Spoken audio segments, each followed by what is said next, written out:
Hello बच्चों, कैसे हैं आप सभी। स्वागत है आपका आपके अपने यूट्यूब चैनल पर। आज हम डिस्कस करने जा रहे हैं जेई मेंस 2020 सीरीज़ का सितंबर शिफ्ट का 3 सितंबर सेकंड शिफ्ट का क्वेश्चन पेपर फिज़िक्स का फुली डिटेल सॉल्यूशन के साथ में। बच्चों, वीडियो शुरू करने से पहले अगर आपने चैनल को सब्सक्राइब नहीं किया है तो सब्सक्राइब कर लें और वीडियो को लाइक करना ना भूलें और बेल आइकन को ज़रूर आप क्लिक कर लें ताकि आपको रेगुलर नोटिफिकेशन मिलती रहे इस सब्जेक्ट से रिलेटेड। स्टार्ट करते हैं आज की सीरीज़ का फर्स्ट क्वेश्चन। फर्स्ट क्वेश्चन है हमारा, a square wire of side 4 millimetre. एक स्क्वायर वायर है जिसकी साइड 30 सेंटीमीटर है और डायमीटर 4 मिलीमीटर है। तो मैंने इसको इस एक साइड को जूम करके यहाँ पे इसका एक क्रॉस सेक्शन बना लिया है जिसकी ये डायमीटर जो है 4 मिलीमीटर है। तो बच्चों, अगर डायमीटर 4 मिलीमीटर है तो इसका रेडियस आ जाएगा 2 मिलीमीटर। फर्स्ट ऑफ ऑल इसका ये करंट फाइंड करने के लिए कह रहे हैं, अगर इसको यहाँ पे परपेंडिकुलरली यूनिफॉर्म मैग्नेटिक फील्ड में रोटेट किया जाता है तो बच्चों, जो भी फार्मूला हमारा होता है ईएमएफ का वो होता है d∅dt। तो पहले ईएमएफ इसका डायरेक्ट फाइंड करते हैं फैराडे लॉ के अकॉर्डिंग क्या आता है। तो ईएमएफ का फार्मूला d∅dt और d/dt ऑफ BA। बच्चों, ये dB/dt की यहाँ पे वैल्यू गिवन है तो dB/dt इंटू ए कॉन्स्टेंट है, एरिया dB/dt। पुट करते हैं ज़रा, एरिया है पाई आर स्क्वायर हो जाएगा इसका, और pi r square is basically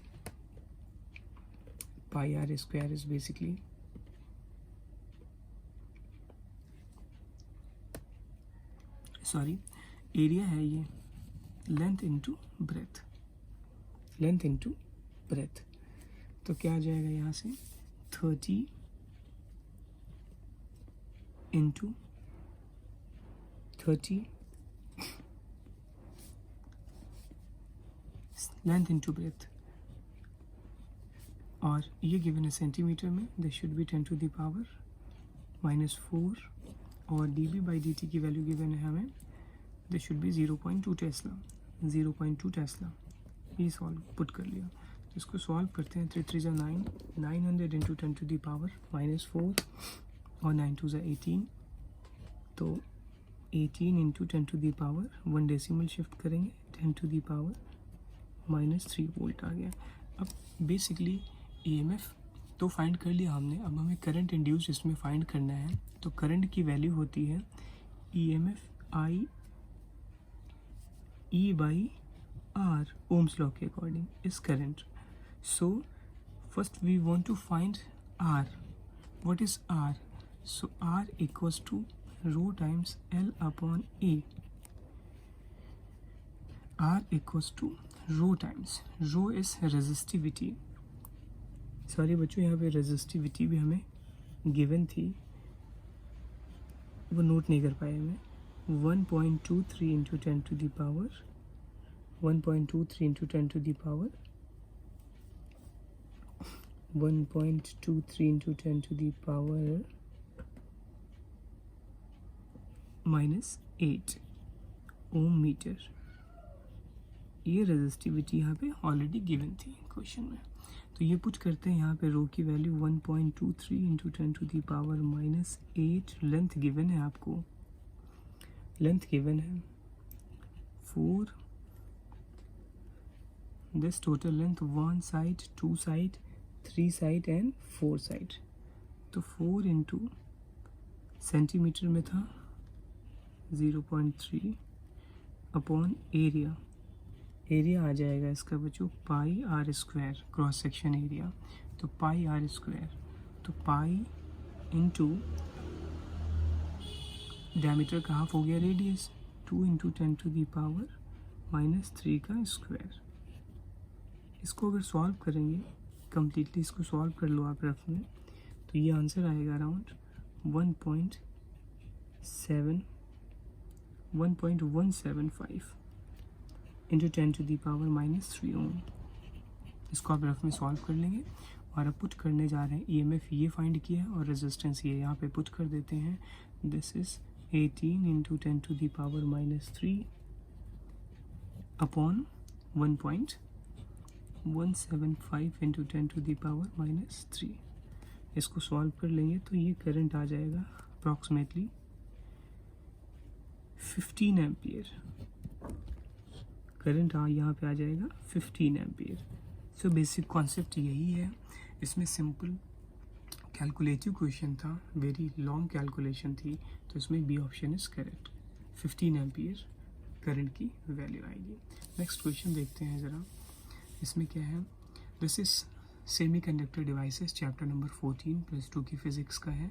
a PN junction becomes active and as photon of wavelength lambda equals to 400 nanometer falls on it। PN junction basically diode होता है, पॉजिटिव और नेगेटिव टर्मिनल, जिसमें 400 nanometre की wavelength fall करती है on it. What is energy band gap? Energy band gap का formula E of G is basically energy band gap find करना था। यहाँ पे E of G होता है, ये इसका फार्मूला होता है hc/λ। और बच्चों h c की जो वैल्यू होती है 1237.5 होती है, और इसको आप एज इट इज़ नैनोमीटर में अगर पुट करते हैं तो इसका जो आंसर क्रिएट होगा वो इलेक्ट्रॉन वोल्ट में क्रिएट होगा। इसको आपको कन्वर्ट नहीं करना है बिकॉज ऑफ HC ये पूरा का पूरा प्री कन्वर्टेड होता है। HC की वैल्यू आपको हमेशा माइंड में रखनी है। ये एटम एंड न्यूक्लियाई में भी यूज़ होता है, वहाँ पे भी इलेक्ट्रॉन वोल्ट में ही आंसर हमें मेंशन करना होता है। नेक्स्ट पे आते हैं, इसको कैलकुलेट करके सॉल्व कर लो। 3.09 electron volt, this is approximately 3.09 round off में। C option is correct. तो बच्चों बढ़ते हैं अपने नेक्स्ट क्वेश्चन नंबर 3 की तरफ। थर्ड क्वेश्चन क्या है। An ideal gas is heated by 160 joule at constant pressure. Its temperature rises by 50 degrees Celsius, and if 240 joule of heat is supplied at constant volume, temperature rises by 100 degree Celsius. तो first energy 160 है और temperature 50 है, और second energy 250 है और temperature है 100। तो सबसे पहले तो इसमें देखते हैं, ये काइनेटिक थ्योरी ऑफ गैसेस का क्वेश्चन है। आइडियल गैसेस चैप्टर है जो काइनेटिक थ्योरी का। सो इसमें एट कांस्टेंट प्रेशर, एट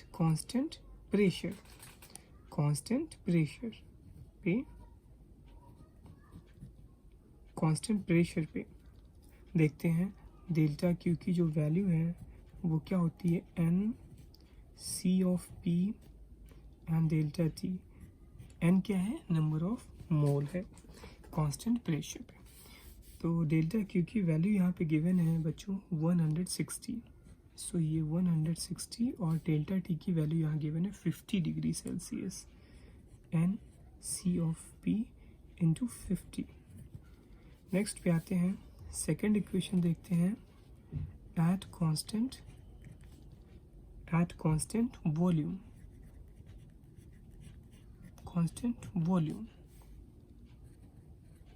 ये कांस्टेंट प्रेशर का है, ये कांस्टेंट वॉल्यूम का है। इस केस में डेल्टा क्यू की जो वैल्यू है वो क्या हो जाएगी, N C of V constant volume and delta T. Delta Q की वैल्यू इस केस में हमें गिवन है 240, तो ये 240 आ जाएगा is equals to N C of V, और डेल्टा टी इस केस में गिवन है 100। अब मैं क्या करूँगा, दिस इक्वेशन और दिस इक्वेशन को डिवाइड कर दूंगा। So 160 upon 240 is equals to N से एन कैंसिल हो जाएगा, C P by C V is into 50, यहाँ पे आ जाएगा बच्चों 50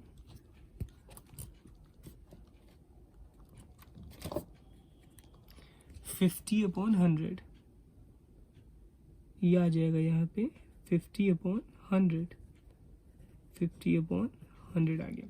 तो CP/CV यहाँ से फाइंड कर सकते हैं हम। 10 से 10 कैंसिल हो गया, 16/24 क्रॉस कर लो, इंटू 10 से 10 कैंसिल हो गया, 10/5 इज इक्वल्स टू CP/CV। तो CP/CV का जो रेशियो यहाँ से आएगा ये आ गया। इसके बाद में बेसिकली ये CP/CV का रेशियो कट करके 4/3 लिख लो आप, ये आ जाएगा। इसके बाद में CP/CV इस -1 is equals to 2 degree of freedom होता है, जो कि हमें फाइंड करना है। तो क्या आ जाएगा यहाँ से, CP/CV की value 4/3 -1 is equals to 2/f। f को आप सॉल्व कर लो यहाँ से, क्रॉस मल्टीप्लाई करके 6 आंसर आ जाएगा। So correct option is B is our correct option.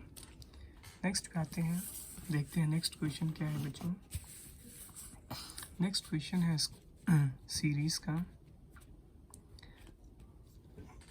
From the given figure 0.1 kg का एक बुलेट है जो कि 20 मीटर पर सेकेंड से मूव कर रहा है एक 1.9 kg के ब्लॉक से।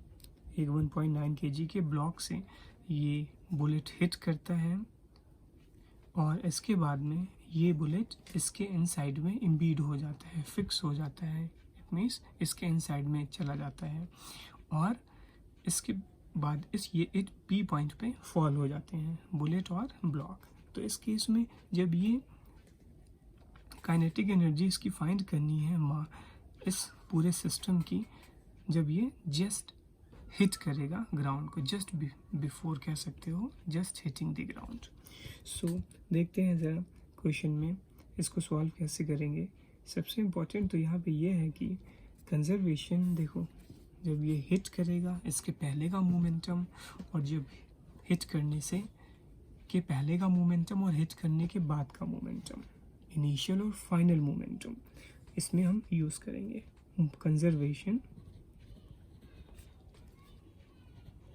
Conservation of momentum. तो बच्चों कंजर्वेशन ऑफ मोमेंटम में देखो ज़रा, यहाँ पे इनिशियली केवल ब्लॉक था m1u1 plus m2u2 is equals to m1v1 plus m2v2। देखो बच्चों ये ब्लॉक तो रेस्ट में था तो ये हो गया 0, इसकी वेलोसिटी इनिशियल। इसका m1u1 कितना आ जाएगा, 0.1 इंटू 20 मीटर पर सेकेंड इस इक्वल्स टू, जब ये दोनों ये बुलेट इसके इनसाइड में पेनिट्रेट कर जाएगा, फिक्स हो जाएगा और ये फॉल होंगे तो दोनों की वेलोसिटी सेम होगी। तो मैं v1 v2 को v भी कह सकता हूँ। तो यहाँ से m1 प्लस m2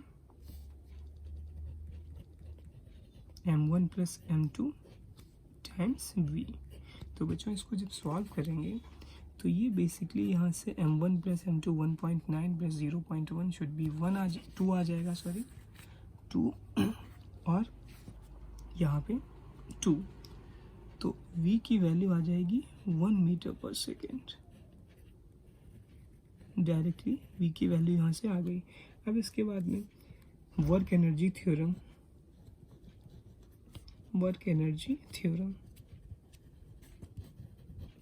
यूज़ करेंगे यहाँ पे। तो क्या है work energy theorem, total work done जो होता है वो चेंज इन काइनेटिक एनर्जी होता है बच्चों। Kinetic energy final minus kinetic energy initial, ये होता है। तो वर्क एनर्जी थ्योरम के अकॉर्डिंग वर्क क्या है, mgh, हाइट से फॉल हो रहा है तो mass into gravity into height is equals to kinetic energy final minus half m1 plus m2 दोनों का मास इंटू फाइन, ये वेलोसिटीज़ की v² है। तो देखते हैं ज़रा, mgh mass into gravity into height. तो बच्चों ग्रेविटी 10 हो गई, मास हो गया m1 plus m2, basically mass तो हम टोटल लेंगे m1 प्लस m2, ये 2 आ गया, 2 इंटू 10 20 आ गया, और हाइट कितनी गिवन है हमें यहाँ पे 1 मीटर, तो ये आ गया टोटल 20 इज इक्वल्स टू, यहाँ पे ग्रेविटी एज्यूम कर ली है 10 मीटर पर सेकेंड। यहाँ पे kinetic energy final minus m1 m2 हो गया 2, 2/2 आ गया, कितना आ गया बच्चों, m1 m2 1.9 प्लस 0.12 आ गया, 2 इंटू 1 1 आ गया। तो काइनेटिक एनर्जी फाइनल कितनी आ रही है यहाँ से 21। तो ये फाइनल काइनेटिक एनर्जी होगी just before hitting the ground, just before hitting the ground. तो ऑप्शन नंबर बी हमारा करेक्ट है इस पार्ट के लिए। तो देखते हैं बच्चों फिफ्थ क्वेश्चन क्या है। फिफ्थ क्वेश्चन में दो कॉन्सेंट्रिक स्फीयर गिवन है, स्फेरिकल शेल गिवन है, और इनका पोटेंशियल डिफरेंस हमें फाइंड करना है। तो सबसे पहले फाइंड करते हैं पोटेंशियल इनर स्फेरिकल शेल पे कितना होगा। तो इसका रेडियस KQ/R है, प्लस आउटर वाले पे चार्ज 2 है, इसका भी चार्ज यहाँ पे K, इसके सरफेस पे, इनर के सरफेस पे Q2 यहाँ पे आ जाएगा, Q2 यहाँ पे प्लस है, इसके जस्ट इनर में माइनस आएगा और इसके जस्ट आफ्टर में प्लस आ जाएगा। तो यहाँ पे Q2 आ जाएगा और रेडियस इसका 4R है, तो KQ2/4R हो गया। नेक्स्ट पे देखते हैं ज़रा V आउटर पे, आउटर स्फीयर पे कितना है। तो आउटर स्फीयर पे देखो ये चार्ज जब ये प्लस Q1 इसके इनर पे जाएगा बड़े वाले शेल के, तो माइनस Q1 हो जाएगा, लेकिन इसके सरफेस पे जब जाएगा तो प्लस Q1 हो जाएगा, क्योंकि हमें सरफेस पे ही लेना है। चार्जेस हमेशा स्फेरिकल शेल के सरफेस पे एग्जिस्ट करते हैं, आउटर मोस्ट। तो क्या आ जाएगा यहाँ से कि पहले इसका छोटे वाले रेडियस का लेते हैं KQ1/, अब ये कहाँ पे पहुँच गया है यहाँ पे, तो रेडियस हो गई है 4R plus this is 4R। Next पे आते हैं, इसका तो ऑलरेडी गिवन ही है हमें KQ2/4R। सो अब फाइंड हमें क्या करना है, पोटेंशियल डिफरेंस फाइंड करना है बच्चों। तो पोटेंशियल डिफरेंस क्या है, always V inner minus V outer find करते हैं, क्योंकि इनर का रेडियस स्मॉल होता है तो रेडियस से पोटेंशियल इन्वर्सली प्रोपोर्शनल होता है। V इन्वर्सली 1/R होता है बच्चों। तो रेडियस जितना कम होगा पोटेंशियल उतना ज़्यादा होगा, तो छोटे वाले शेल का रेडियस कम होगा, इसलिए छोटे वाले पे पोटेंशियल हम एज्यूम करेंगे कि मोर होगा, इसलिए V inner minus outer use करते हैं। और ये चार्ज फैक्टर पे भी डिपेंड करता है, लेकिन हमेशा हम रेडियस को बेसिक कॉन्सेप्ट लेके सॉल्व करते हैं, इसलिए V inner minus V outer करेंगे। तो बच्चों दिस माइनस दिस करेंगे तो ये कैंसिल हो गया, देखो रह गया दिस माइनस दिस, तो आ गया ये हमारा Q1 कॉमन ले लो इन दोनों में से, ये कट जाएंगे और दिस माइनस दिस रह जाएगा। तो यहाँ से KQ1/R ले लेते हैं कॉमन, 1 माइनस 1/4, तो कितना आ जाएगा V, कितना आ जाएगा बच्चों 4, 3/4, तो 3/4 KQ1/R, ये पोटेंशियल डिफरेंस आ जाएगा। तो इसके अकॉर्डिंग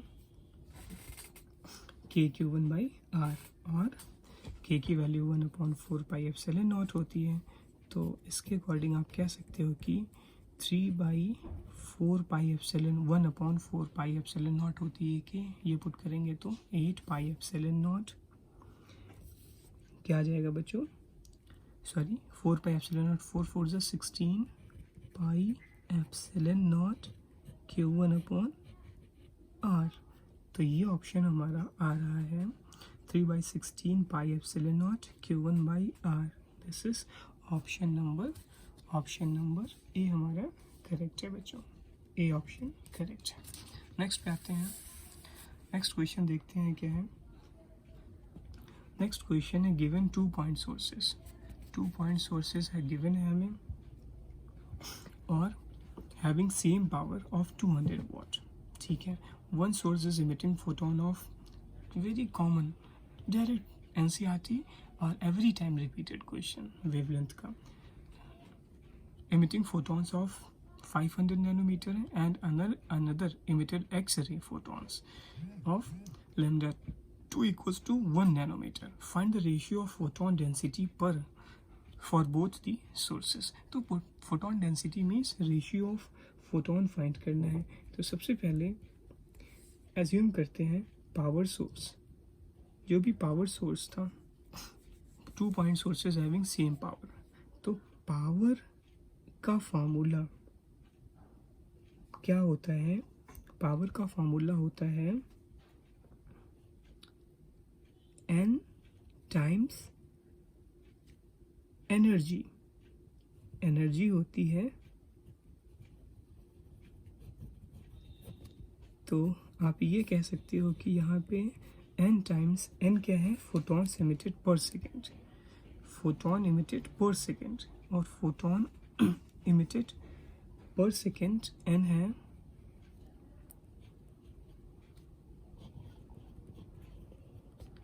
फोटोन पर सेकेंड, फोटोन इमिटेड पर सेकेंड, और एनर्जी होती है hc/λ।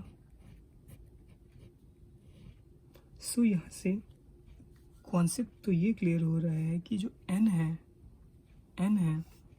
अगर मैं ये टर्म पावर कांस्टेंट ले लेता हूँ, कांस्टेंट है, तो लैम्डा लेफ्ट में ट्रांसफ़र करते हैं तो n यहाँ से क्रिएट हो के आ रहा है कि डायरेक्टली प्रोपोर्शनल है वेवलेंथ के। तो अगर n डायरेक्टली प्रोपोर्शनल है वेवलेंथ के बच्चों, तो n1/n2, n क्या है? फोटोन इमिटेड पर सेकेंड, तो फर्स्ट का फोटोन पर सेकेंड अपॉन सेकेंड का फोटोन पर सेकेंड का जो रेशियो आएगा वो λ1/λ2 के आएगा। यहाँ से डिराइव कर लिया है हमने। सो λ1 की वैल्यू 500 है बच्चों, और λ2 की वैल्यू 1 नैनोमीटर है। नैनोमीटर से नैनोमीटर कैंसिल हो गया, तो फिर 500:1 का रेशियो आ गया फोटोन इमिटेड पर सेकेंड, या फोटोन डेंसिटी जिसको हम बोल रहे हैं।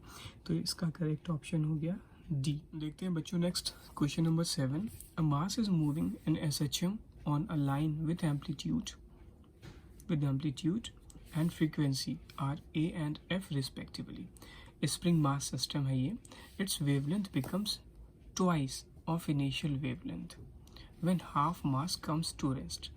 Half mass comes to rest का मतलब अगर m लेके चल रहे हैं मास को, तो हाफ मास रेस्ट में आ गया तो रिमेनिंग मास कितना रह गया? हाफ मास मोशन में है।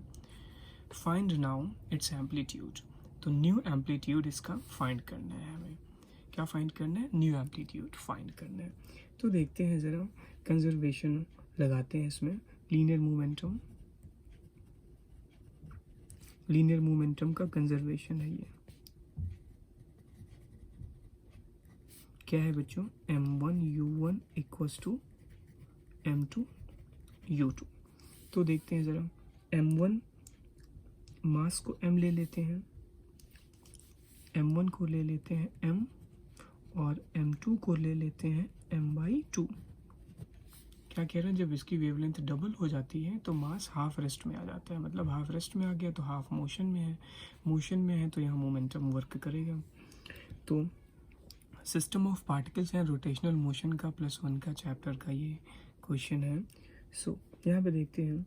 अब इम्पोर्टेंट यहाँ पे ये है कि जो भी वेलोसिटी होती है बच्चों, वेलोसिटी जो भी होती है, वेलोसिटी क्या होती है? Amplitude into angular speed.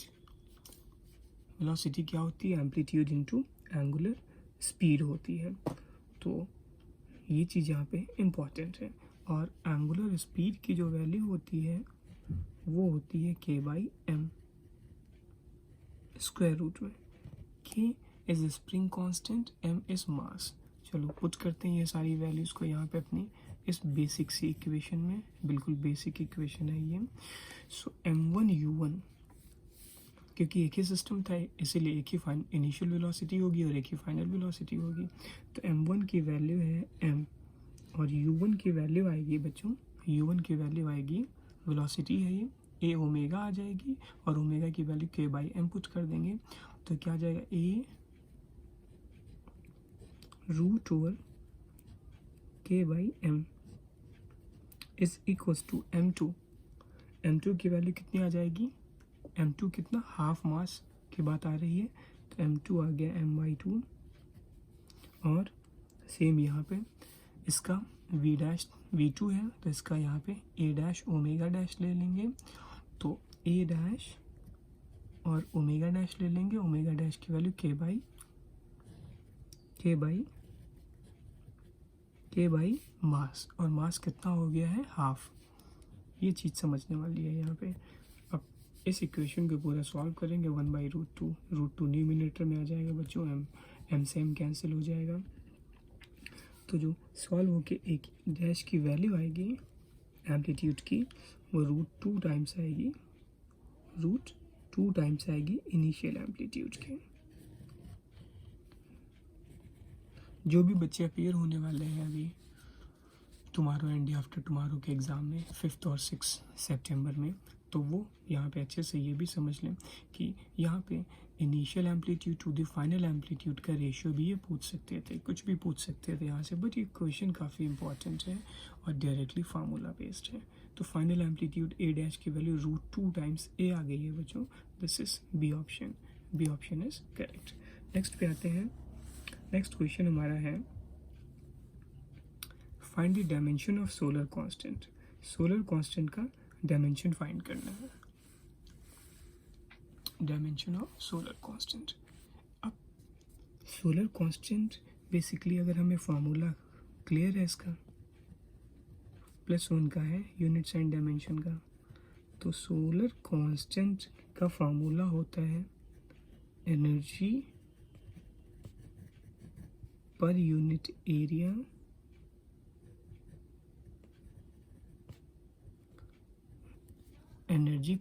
Area upon time. ये होता है सोलर कांस्टेंट का फार्मूला। तो सोलर कांस्टेंट का फार्मूला अगर ये है तो एनर्जी का फार्मूला होता है फोर्स इंटू एक्सेलरेशन से निकाल लेंगे, मास इंटू एक्सेलरेशन से, तो m1 L2 T-2 होता है, और एरिया हो गया L2, टाइम हो गया T1, एरिया हो गया L2, टाइम हो गया T1। जब इसको सॉल्व करेंगे बच्चों तो ये आ जाएगा m1 L0 T-3। Very easy question, free के 4 मार्क्स, यहाँ पे केवल फार्मूला हमें पता होता बस। तो ये आ गया m1 L0 T-3, m1 L0 T-3, D option is correct. बच्चों बढ़ते हैं अपने क्वेश्चन नंबर 9 की तरफ। Constant power P is supplied to a particle having mass m initially at rest, initial u इसका 0 है, then choose the correct graph. Displacement और time का ग्राफ है ये, डिस्प्लेसमेंट, टाइम, वेलोसिटी, स्पीड और पावर, इनकी ये मीनिंग है। सो स्पीड और टाइम के ग्राफ है सभी। First ohmic graph straight line में है, नेक्स्ट ग्राफ हमारा कर्व है, एसिम्पटोट पैराबोलिक कर्व है, नेक्स्ट हमारा अपर पैराबोलिक है, हाफ पैराबोलिक, और ये वेरिएबल ग्राफ है। अब देखते हैं इसमें से कौन सा ग्राफ परफेक्टली फिट बैठेगा, करेक्ट होगा। क्वेश्चन थोड़ा सा कॉन्सेप्चुअल है, इंटीग्रेशन इन्वॉल्व हो गया है इसमें। कैसे इंटीग्रेशन इन्वॉल्व है देखते हैं। देखो, तो पावर इनटू टाइम होता है work done, power into time होता है वर्क डन। सो और वर्क डन होता है एनर्जी के इक्वल, पार्टिकल मोशन में है तो हाफ mv² आएगा। यहाँ से v की वैल्यू बच्चों फाइंड कर लो, √p इंटू टू बी आ जाएगा, सॉरी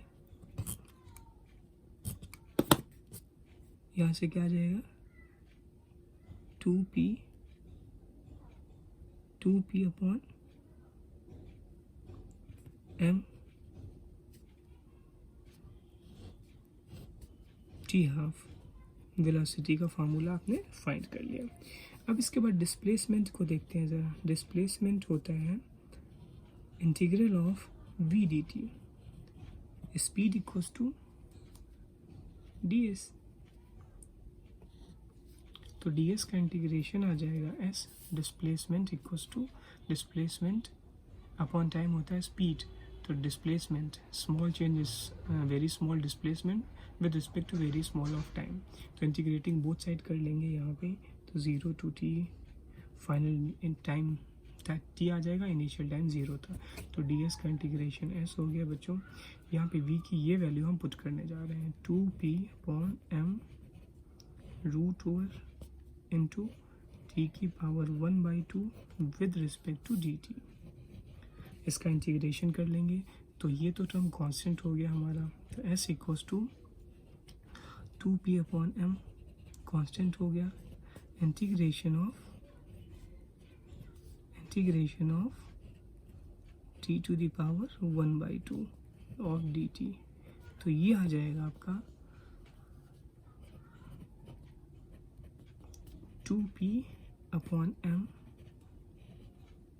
और यहाँ पे t to the power 1/2 plus 1/2 integration t to the power 1/2 का, तो t to the power 3/2 upon 3/2 और 2 यहाँ पे न्यूमिनेटर में आ जाएगा, upper limit minus lower limit same answer आ जाएगा। तो ये 8 ऑप्शन हमारा आ गया। अगर इसको बी रूट में फिक्स करते हैं तो 4 आ जाएगा, 4 2 ज़ा 8। तो क्या आ जाएगा, s is equals to constant है, सो इसका ऑप्शन हमारा करेक्ट आ जाएगा। डायरेक्ट ऐसे भी समझ सकते हैं, 2√2p upon m, this is constant. So correct option इसका आ जाएगा हमारा सी बच्चों।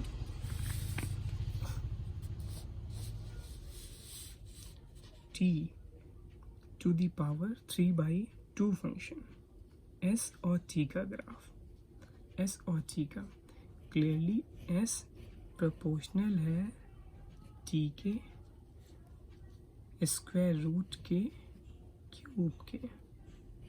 सो आप कोई भी 2 वैल्यूज़ रफली पुट ले लो और चेक कर लो, ये ऑप्शन हमारा करेक्ट आएगा सी। कोई भी आप t की वैल्यूज़ ओरिजिन से स्टार्ट होगा, 0 0 ले लो, 1 ले लो, 2 ले लो, ऐसा करके चेक कर लो ग्राफ, दिस इज ग्राफ। तो सी पार्ट इज करेक्ट। सो बच्चों आज के वीडियो एनालिसिस में बस इतना ही। और आपको वीडियोस कैसे लगे, आपको क्वेश्चन कैसे लगे, आप कमेंट बॉक्स में ज़रूर बताइए मुझे। और रेगुलर अपडेट के लिए चैनल को सब्सक्राइब ज़रूर करिए और bell icon, notification bell icon को ज़रूर पुश करिए ताकि आपको रेगुलर वीडियोस मिलते रहे। थैंक यू बच्चों, थैंक यू फॉर वॉचिंग।